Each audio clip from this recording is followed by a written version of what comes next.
Ya pemirsa, kita tiba di segmen terakhir dialog tentang evaluasi rekapitulasi suara Pilpres 2014.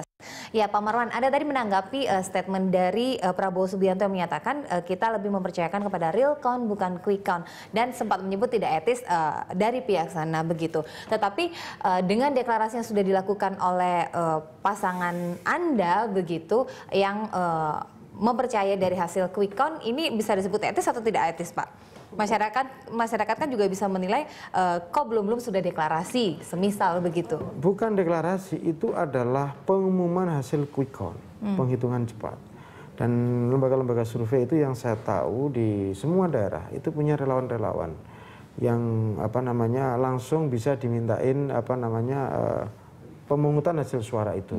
Sehingga lembaga-lembaga yang sifatnya kredibel, profesional tentunya, jangan lalu terus itu kemudian dianggap tidak benar semua.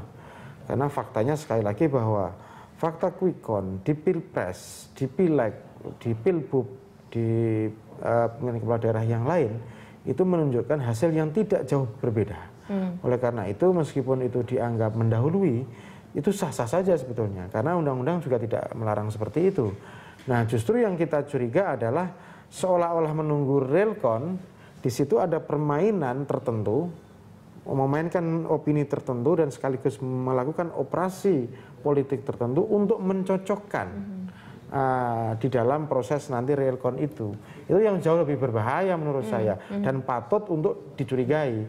Sehingga yang seperti inilah yang menjadi perhatian kita semua, pura-pura tidak percaya tetapi di bawah itu main betul. Oke, tetapi sampai sejauh ini sudah menurunkan berapa tim ini untuk pengawalan penghitungan suara sendiri? Semua partai politik yang tergabung di dalam koalisi Pak Jokowi, Pak JK tentu juga melakukan rekapitulasi suara masing-masing. Di Timnas juga, di tim nasional juga melakukan rekapitulasi suara, penghitungan suara juga. Dan itu kita menerjunkan semua tim, semua pengurus yang tergabung di dalam panitiaan Pilpres ini bekerja secara total dan sekaligus juga di seluruh Indonesia kita pantau semuanya sampai di luar negeri. Misalnya Anda sebut misalnya di Malaysia dan di Hong Kong. Di Malaysia dan di Hong Kong yang seharusnya menang tiba-tiba menjadi kalah. Ada apa di sana? Pasti di sana ada kecurangan dan manipulasi suara. Di Hong Kong juga sama saya kira. Bukan hanya di Hong Kong dan Malaysia, di daerah-daerah Jawa misalnya, di luar Jawa yang daerah-daerah terpencil juga sangat kecurangan pemilu.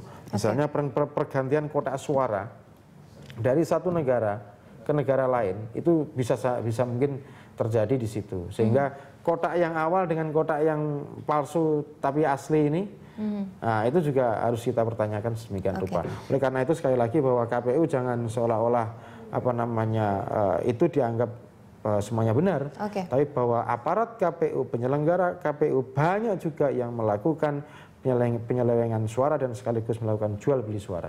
Dengan adanya beberapa penyelewengan yang sudah Anda temukan beserta tim di beberapa daerah dan bahkan di luar negeri dan kondisi ketidakpercayaan kepada KPU daerah begitu, Anda optimis hasil yang nanti akan diumumkan KPU pada tanggal 22 Juli nanti adalah hasil yang sebenarnya begitu Pak?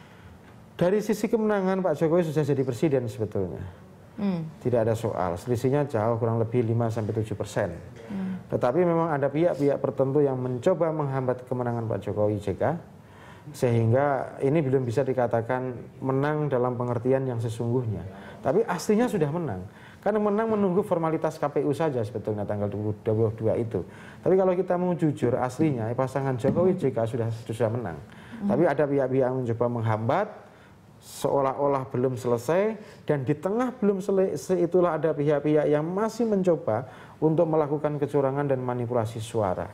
Jadi ada jeda waktu tertentu sampai tanggal 22 mereka bekerja masif sekarang ini untuk penggelembungan suara di mana-mana, untuk pencurian suara di mana-mana. Itu semua terjadi dan sudah kita pantau sedemikian rupa. Oleh karena itu sekali lagi bahwa tim hukum sudah menyiapkan semua kecurangan itu. Nanti jika misalnya terbukti secara sistematis, secara masif dan terstruktur, bahkan disertai dengan intimidasi, tentu tidak segan-segan kami akan melakukan gugatan ke Mahkamah Konstitusi. Dari sisa waktu hingga pekan depan ini Pak, apa yang akan dan sudah dilakukan ini oleh tim untuk melegalkan begitu pemenangan dari Jokowi JK sambil menunggu ketok palu dari KPU? Ini sebetulnya sudah menang. auranya sudah menang, suasana hati sudah menang, suasana rakyat kita juga sudah memberikan kemenangan, dan bahkan apa namanya Presiden secara samar-samar meskipun tidak terbuka di publik sudah memberikan ucapan selamat kepada Pak Jokowi ketika datang di Cikeas dan seterusnya itu. Sehingga sebetulnya secara de facto Jokowi JK sudah menang, de jure-nya kan tanggal 22 itu. Tapi sebetulnya tanpa de jure ini kita sudah memiliki presiden baru hari ini. Sedikit saja, jika nanti hasilnya berbeda, sudah siap akan menggugat begitu ya Pak? Saya yakin Jokowi JK tetap menang. Kalau toh ada gugatan adalah sifatnya yang kecurangan tadi itu. Tapi secara umum dan itu tidak memengaruhi hasil kemenangan. Kita memberikan pelajaran kepada bangsa dan negara kita ini bahwa di sini ada banyak kecurangan, ada banyak manipulasi, ada banyak penyelewengan di mana-mana, terutama yang dilakukan oleh penyelenggara pemilu. Dan oleh karena itu Badan Pengawas Pemilu harus secara proaktif, independen dan profesional berani bertindak tegas. Sekaligus juga kalau memang mereka ini ternyata berperilaku tidak baik, tidak sesuai dengan tupoksinya, nanti DKPP dong yang akan menentukan apakah mereka dipecat atau tidak. Sementara sedikit pesan untuk KPU ini sebelum tanggal 22?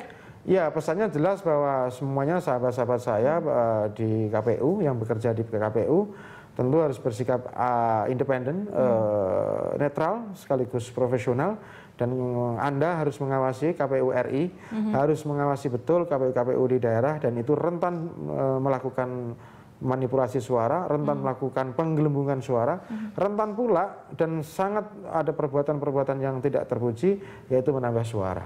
Oleh karena itu KPU RI harus mengawasi betul KPU-KPU yang di bawahnya, di provinsi, di kabupaten, sehingga proses demokrasi ini tidak tercederai, dan sekaligus partisipasi rakyat yang luar biasa ini harus kita apresiasi sedemikian rupa, sehingga proses pilpres kali ini tentu tidak hanya dilihat di dalam negeri loh ya, tetapi pilpres kali ini bahwa di mata dunia internasional Indonesia adalah negara yang beradab, negara demokrasi yang menjanjikan untuk di masa yang akan datang. Baik, semangat dan aura tetap harus menang, tapi kita harus tunggu ini Pak hasilnya tanggal 22 Juli sudah ya Pak ya? Menang ini. Sudah menang, oke baik. Aura menang. Baik, terima kasih Pak Marwan Jova sudah bergabung bersama kami, dan pemirsa tetap bersama kami karena kami masih memiliki sejumlah informasi untuk Anda.